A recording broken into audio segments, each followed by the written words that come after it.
looking more into the therapeutics and body reading versus a set sequence that you see on television, right? So that they can market it basically and sell more teacher trainings.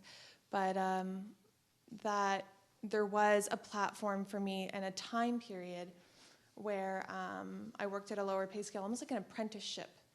And it made sense because you can make a full-time living as that sort of movement teacher.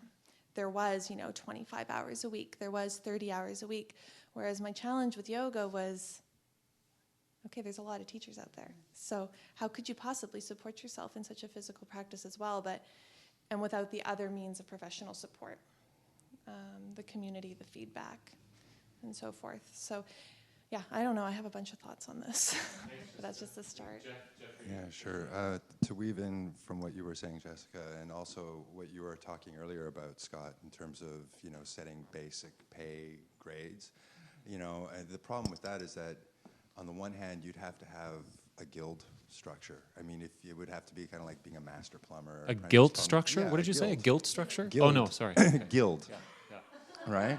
A guild. I've got that already. I mean, Yeah. I've got it down. We all have that Yeah, one. I can share it around, yeah. But if we did that, then you're going to have to get into some serious organization, and there's got to be some serious standardization that goes on with that. And then you get into all the problems that unions bring. I mean, like, I'm a member of a union in terms of ACTRA, so, it's a little bit like dealing with a racket.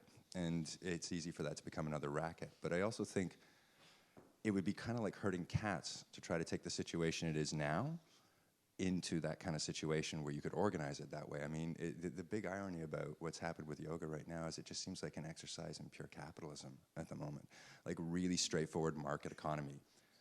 Places will be successful based on how they advertise. Other places will be successful based on the quality of the teacher. Reputations will sort of move that way back and forth. What you're talking about in terms of trying to find classes, there's a glut of teachers on the market. And why has it been that way? Well, because a lot of studios could make their business work in that model by training teachers and not really thinking what was going to happen 5 years down the line when there were 10,000 teachers in Toronto. And, but even if you're just offering it like, I mean, I never really looked at this as a big money-making opportunity either, right? And when I came out, it was kind of accidental. I never had to look for classes. Classes or students seemed to come my way. And then that's also kind of like a market economy, right? Like if you've got something that people are interested in. I can still remember my first Indian teacher in terms of philosophy for this Yogi Krishnan. He said when he first came here, he gave his classes away and nobody came. So then he started charging and people came. And he shrugs and goes like, I guess it's important for North Americans to have to pay something for it, right? And there is a way that we value that way in terms of money, right? And so then you get into quality of teacher, right? So then is my quality based on how much money I make? Like it's the NBA or something like that, right? Top-rated player, I should be able to. But it's kind of funny because it really is catch as catch can, and it's pretty Wild West in terms of how it is. So I don't know how necessarily like what's going to happen. I still kind of come back to, I guess, the same thing that I was thinking earlier, which is that certain quality teachers, certain quality schools will eventually stand out. And the bulletin board is actually probably like the best idea going because you just have a moderator in the same way that you have a moderator on any, news site that chooses which comments are out of line, or where, is there to sort of make sure that arguments and things don't happen. But it kind of plays in with this kind of Wild West thing anyway, right? If people are going to be able to go to this and see what other people's experience was, because I often get asked as a teacher, can you recommend a teacher training program? I don't know any of them, and the one that I was in was 10 years ago. When we're talking, though, Jeffrey, about a bulletin board, I just spat that out, and now I feel like, I mean, I'm starting to see all the problems with it already. I mean, because we are talking about a consumer society and people's business interests wrapped up in, this form of economy. You need more than a moderator. You need somebody who's going to verify something that could be libelous. You'd have to. I mean, you could destroy a studio if you wanted to, with a few email addresses and some crappy comments, and can people do that now by spreading word of mouth as well in terms of studios? I suppose, yeah. But I mean, I like- guess word of mouth you can't control, but I wouldn't want to own the bulletin board that's sinking people. No, that's true. But at the same time, I mean, also there's a certain kind of, does it then start to keep, like, I mean, if all of a sudden you see all the injuries that have been coming up, and we hear rumors, I hear things, but, if you could see in some sort of tangible form how many people got injured through working with a certain teacher, wouldn't that change the way that you thought about going to study with that teacher if you were first coming to it and you never had any way of going at it before? I mean, I don't think we're going to find a perfect solution, but, I mean, that actually seems like an interesting idea to explore. That's all I'd say. I think it is an interesting idea. I think the idea of peer review is very interesting, but like Matthew pointed out, it's very problematic. And messy. And yeah, you wouldn't want to run into that. But one of the issues that comes up for me is yoga is already far too competitive, right? And something happened to the business of yoga maybe when we graduated 10,000 teachers out there, that suddenly it's this giant competition to gather up students for your studio or for yourself, and a bulletin board is only going to make that competition. I know, but I mean, you see the way cabbies drive, right? Because they make a living from it. So how they drive, they're much more aggressive. I mean, this is the thing, is that once this thing started becoming something whereby it was marketed that you could make a living at it and people wanted to try to make a living at it, you're going to get competition. It's just going to happen. You're going to get competition, but perhaps what we're doing here is also recognizing that competition exists there and developing a model which would encourage support for the community, for new teachers, for senior teachers. Maybe it's possible to come up with a model that is going to limit competition and encourage education, and that we don't have to just accept the fact that it's competitive. I won't say much more, but the one thing I would say is that I think the place that starts, I mean, we're moving just past the tipping point of personal responsibility. But I think that's really where, like, the first line of defense we have is, right? I mean, like, there's got to be a sense of, like, if I'm going to put my name on this, then I want to make sure that, and that takes every studio owner, every person who's offering a teacher training program to say, if I'm putting my name on this, I want to make sure that these people know at least how to learn from where they're going on, right? I mean, I get asked, like, last teacher training I did, the students are saying, like, well, how would you go about getting, what studios would you look at? I'm like, teach your friends. Don't give up your day job. And they're kind of all look at me, but I'm taking a teacher training program. I'm like, don't give up your day job. It's like, really, teach people you know. Start to learn on people that will be forgiving of you. Learn how to hone your skills, go deeper into your practice. And I don't feel responsible. I couldn't say, oh, no, here, go out and knock on doors and, find people. No, I mean, really, straight up, don't give up your day job. And your students will eventually decide when you're ready, to take on more students, I think. Monica? I'm Monica Voss.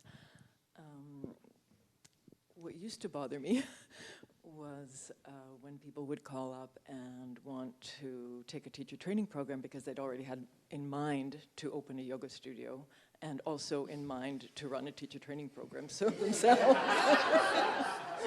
It used to bother me. It seems now like it's the way of the world.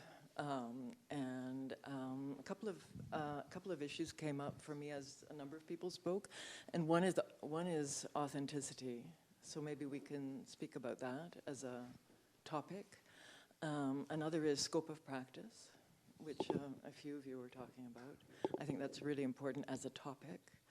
And another is the claims that you were referring to, Jennifer. What is yoga claiming? What are people claiming yoga to be doing?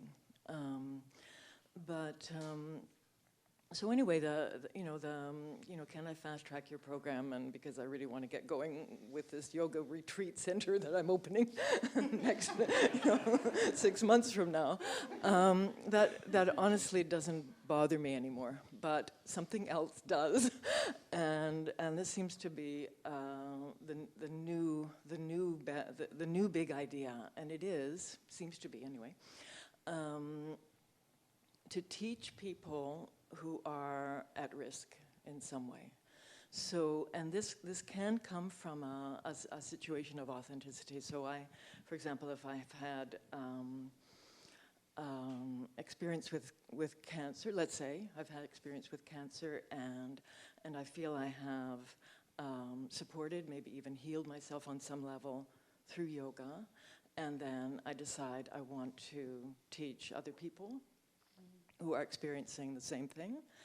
And then the next idea is I'm going to run a teacher training program so that other people can teach people. You know, so where do we, what are we thinking? What are people thinking? How can we assume that we have the experience, the knowledge, even the personal skills to teach other people to teach? So one thing that comes for me up here is on the prerequisites for trainees. What about prerequisites for trainers? Yeah, I mean, we had, I think we had Yeah, a the graduate- peer review mechanism for teacher trainers. Yes. Yeah. But what More about than that? before? Well, what about before people even assume to teach? Okay, so yeah, we're assuming here that the person has decided, oh yeah, I'm opening a YTT program. They've already Yeah. started teaching. So really, best case, according to what you're suggesting, is that if you want to open YTT, check with a boss somewhere. Check with somebody. At least have a training program yourself. At least have gone through a training program yourself, because that's another thing that's out there. People running training programs and they haven't done one. Yeah. But I just wanted to talk a little bit more about these populations at risk, and a few of them are cancer people with cancer, fertility yoga is actually a deep concern to me. Teaching in the prisons and teaching the homeless or youth at risk. Yeah. So there are, and honestly, the urge to teach these groups can come from a heartfelt desire to do so. But it can also be, I think, as you mentioned and many others have mentioned, it can become a result, or is a result of the competition. I need to carve a niche for myself, and teaching groups at risk is already so risky. These people are vulnerable. And if a teacher is ill taught, it's a disaster. I find it a huge concern. So these are the four groups that came to mind as I was coming here this evening, and I have heard of training programs for all four of those. Yes, so have I. Yeah. At least two for homeless people this year alone. Homeless people, youth at risk, and in a weekend workshop, we're going to be taught to deal with physical and emotional trauma, and know how to put hands on. And this is, it's out there, and I really, I would love to have some more discussion about specific teacher training programs, not who's running them, but what's going on, The cancer situation is someone I know, and it's from it's coming from a good place, but I think rather naive, and in a way dangerous. And the fertility, really, I don't know how you feel about it, Crescents, but women who have not want to have a baby and have not been able to are extremely vulnerable. And I just start quaking at the thought of someone teaching who knows what kind of training that person has had training someone else. So, please. For a second? Thank you, Monica. Yeah, no, thank you. Because I was asked, I do know somebody who works we have a very high